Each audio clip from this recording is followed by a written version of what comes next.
கூலியோடு காலியான லோகேஷ். ரஜினி கமல் காம்போ வாய்ப்பே இல்லையா? தலைவரே சொல்லிட்டாரே. தமிழ் சினிமாவின் அடையாளங்களாக இருப்பவர்கள் ரஜினி மற்றும் கமல். 80களின் தொடக்கத்தில் தமிழ் சினிமாவில் இவர்களின் ஆதிக்கம் ஆரம்பித்தது. இன்று முதல் இன்று வரை முன்னணி நடிகர்களாக இருந்து வளர்ந்து வரும் இளம் ஹீரோக்களுக்கு கடுமையான போட்டியில் அளித்து வருகின்றனர். ஆரம்ப காலங்களில் இருவரும் இணைந்து பல படங்கள் நடித்து வந்தாலும் ஒரு கட்டத்தில் பிரிந்து தனித்தனியாக நடிக்க தொடங்கினர். தங்களுக்கென தனித்தனி பாதையை உருவாக்கி அதில் பயணிக்க தொடங்கிவிட்டனர். கமல் நடிப்பில் புதுமையை புகுத்தி அதன் மூலம் ரசிகர்களை என்டர்டெயின் செய்வார். அது மட்டுமில்லாமல் சினிமாவின் என்ன புதிய டெக்னாலஜி வந்தாலும் அதை உடனே கற்று தெரிந்து தன்னுடைய படங்களில் பயன்படுத்தி தமிழ் சினிமாவை அடுத்த கட்டத்திற்கு தயாரித்து கொண்டே இருப்பார். ரஜினி பஞ்ச் டயலாக் மற்றும் ஸ்டைல் என்ற கமர்ஷியல் பாதையில் பயணிப்பார். இதனால் இருவருக்கும் தனித்தனி ரசிகர் பட்டாளங்கள் உருவானது.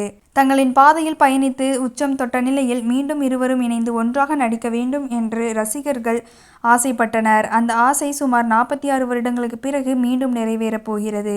கமலின் ராஜ்கமல் பிலிம்ஸ் மற்றும் ரெட் ஜெயண்ட் இணைந்து தயாரிக்கும் புதிய படத்தில் கமல் மற்றும் ரஜினி இணைந்து நடிக்கப் போவதாக சமூக வலைதளங்களில் தகவல்கள் பரவி வந்தது.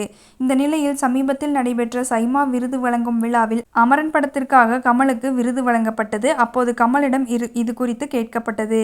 அதற்கு கமலும் நாங்கள் இருவரும் இணைந்து நடிக்கப் போகிறோம் என்று ஒத்துக்கொண்டார். இந்நிலையில் இந்த படம் தமிழ் சினிமாவின் முதல் 1000 கோடி படமாக இருக்கும் என்று ரசிகர்கள் இப்பவே ஆரவாரம் செய்ய தொடங்கிவிட்டனர். இந்த படத்திற்கு இன்று இருக்கும் லோகேஷ் தான் இயக்குனர் என்றும் விக்ரம் கூலியை விட பிரம்மாண்டமாக இருக்கும் என்றும் ரசிகர்கள் எதிர்பார்த்து கொண்டிருந்தனர். நிலையில் சமீபத்தில் ஏர்போர்ட்டில் செய்தியாளர்களை சந்தித்த ரஜினி இது குறித்த அப்டேட் ஒன்றை கொடுத்துள்ளார்.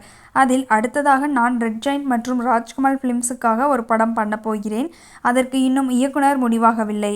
2 பேரும் இணைந்து ஆக்ட் பண்ணணும்னு ஆசை. அதற்கான கரெக்டான கதாபாத்திரம் அமையணும். அமைந்த உடனே நடிக்கிறேன். ஆனால் இந்த பிளான் இருக்கு. கதாபாத்திரம் இன்னும் ஃபிக்ஸ் ஆகவில்லை என்று சொல்லியுள்ளார். அப்போ இதிலிருந்து இந்த படத்திற்கு லோகேஷ் இயக்குனர் இல்லை என்பது தெரிகிறது. கூலி படத்திற்கு வந்த விமர்சனத்தால் ரஜினி இந்த மாதிரியான முடிவை எடுத்திருக்கலாம் என்பது தெரிகிறது.